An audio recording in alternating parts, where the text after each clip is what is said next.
and you can feel it snap into place on the ridges. And that's a nice, tight, leak-free seal.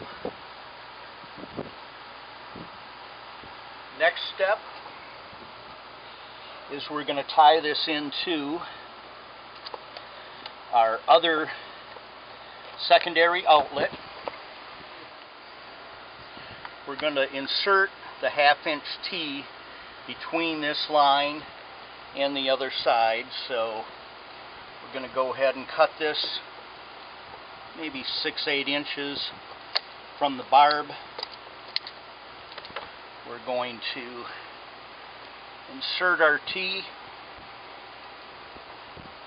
We're going to put this back together here, which is going to go around the rear of the engine. This we're going to feed around so it does not interfere with the engine cover.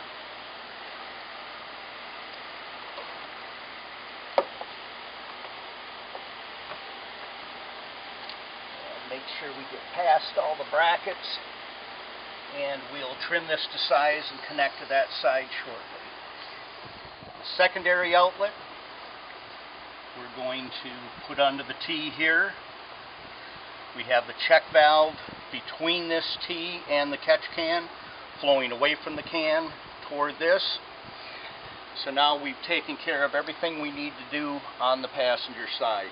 If this is a Flex or an Explorer or any of the transverse SHO other types, installation is the same, but the engine is going to be sideways and transverse mounted, so you'll just have to follow the same instructions, being aware that the motor is oriented transverse instead of longitudinal. We're moving her now to the driver's side. We're making sure that we've got plenty of line. We're going to trim to length any excess.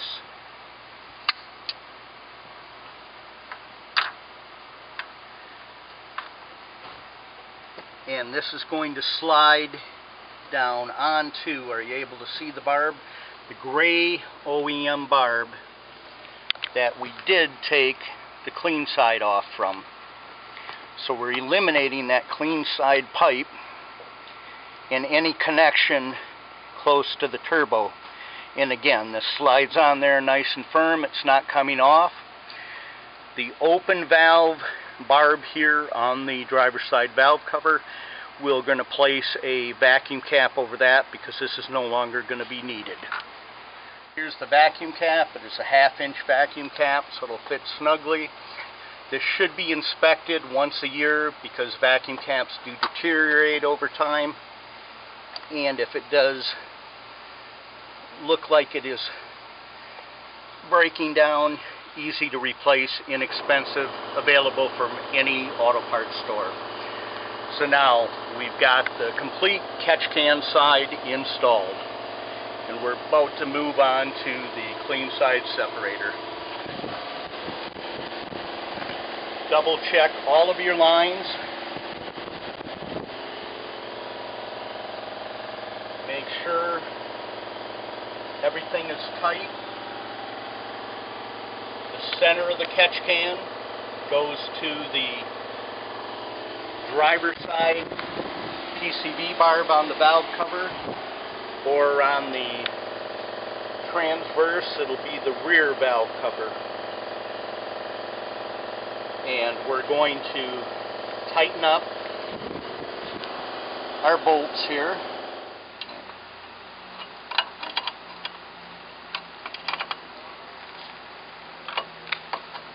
Okay. All right.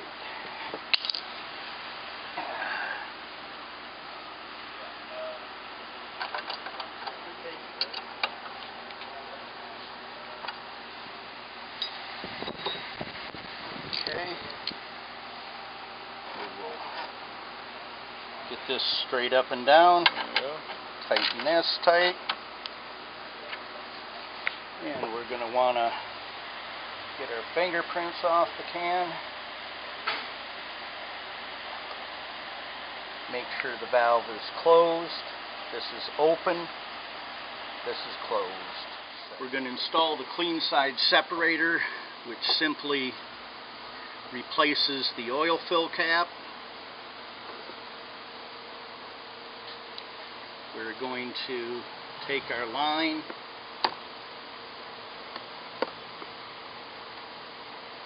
and this will be a smaller line for the current ones. This is the first generation separator.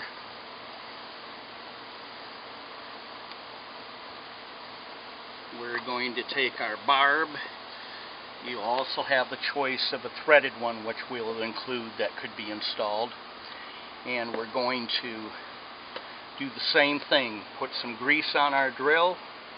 It'll be a 3/8 inch drill if you're using just the barb, or it'll be 1/4 NPT pipe thread if you use the threaded barb. And snaps right in. Now we've got it secure in place. It's not going to leak. This is providing filtered fresh air for the clean side. You need to add oil.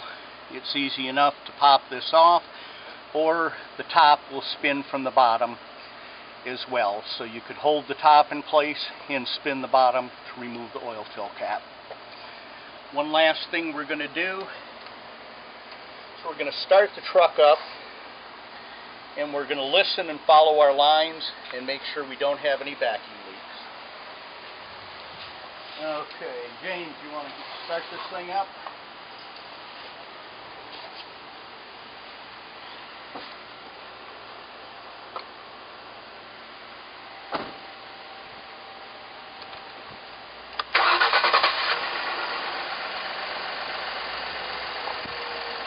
Okay, our main line that we're going to want to follow is going to be the one outer line that does go up to the vacuum barb, and we are listening. There's no hiss. It's idling good. We know that everything is fine. So we've got a successful installation.